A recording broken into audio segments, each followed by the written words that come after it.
Handpan lernen ist wirklich leicht und macht super viel Spaß. Doch es gibt einige Anfängerfehler, die dir den Spaß rauben und dazu führen können, dass du nicht vorankommst. Lerne in diesem Video 13 Anfängerfehler kennen, die du unbedingt vermeiden solltest.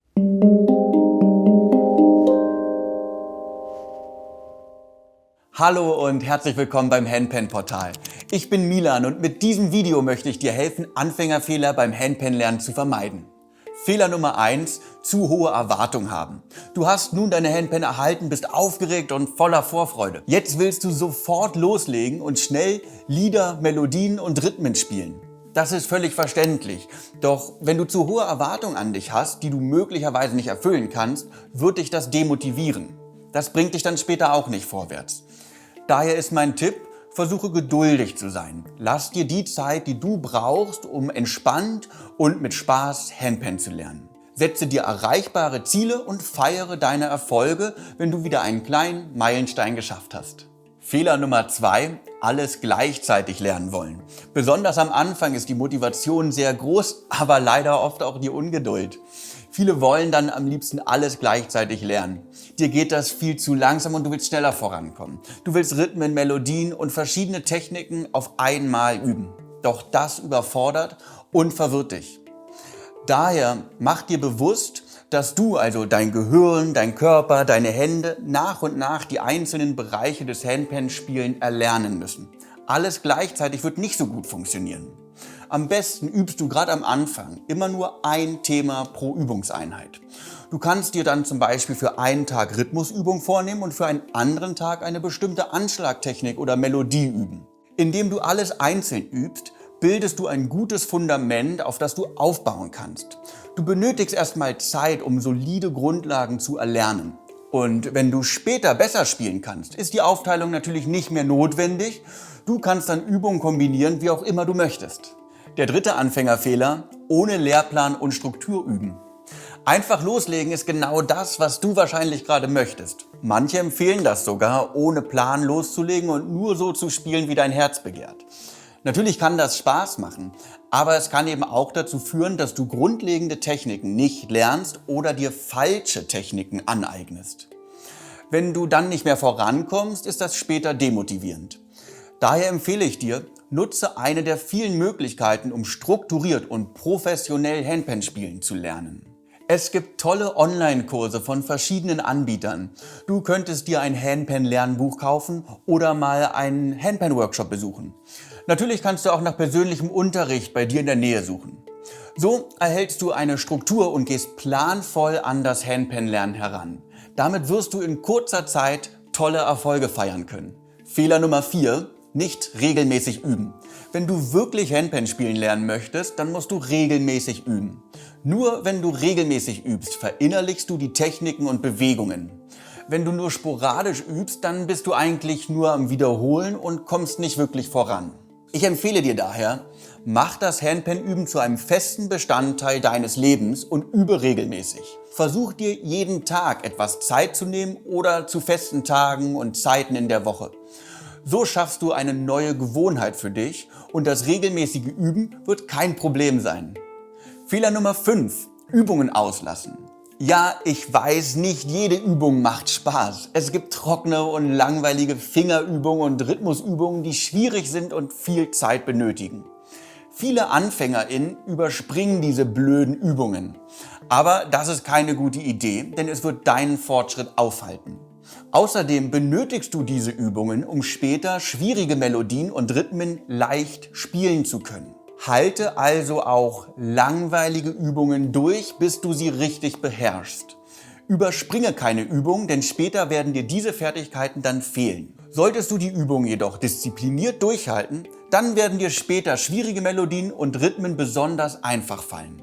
Fehler Nummer 6. Nicht mit beiden Händen gleichmäßig üben. Die meisten Menschen haben eine starke und eine nicht so starke Hand. Mit der starken Hand fallen das Spielen von Rhythmen und Melodien sowie das Anschlagen der Handpan wesentlich leichter. Deshalb neigen viele dazu, nur Übungen für die starke Hand zu spielen, weil sie mehr Spaß machen. Aber das bremst später deinen Fortschritt, denn irgendwann benötigst du beide Hände gleichermaßen für das Handpan-Spielen. Achte daher stets darauf, dass du alle Übungen mit beiden Händen durchführst. Spiele Rhythmus- und Koordinationsübungen immer auch mit deiner schwachen Hand. Oder spiele deine Lieblingsmelodien mal so, dass du auf der 1 mit der schwachen Hand spielst. Du wirst schnell merken, wie die Koordination mit deiner schwachen Hand besser wird und das eröffnet dir viele neue Möglichkeiten beim Spielen. Fehler Nummer 7, ohne Metronom üben. Ein Metronom ist ein Gerät oder eine App, die dir hilft, im Takt zu bleiben. Ohne Metronom werden viele MusikerInnen langsamer oder schneller, während sie spielen.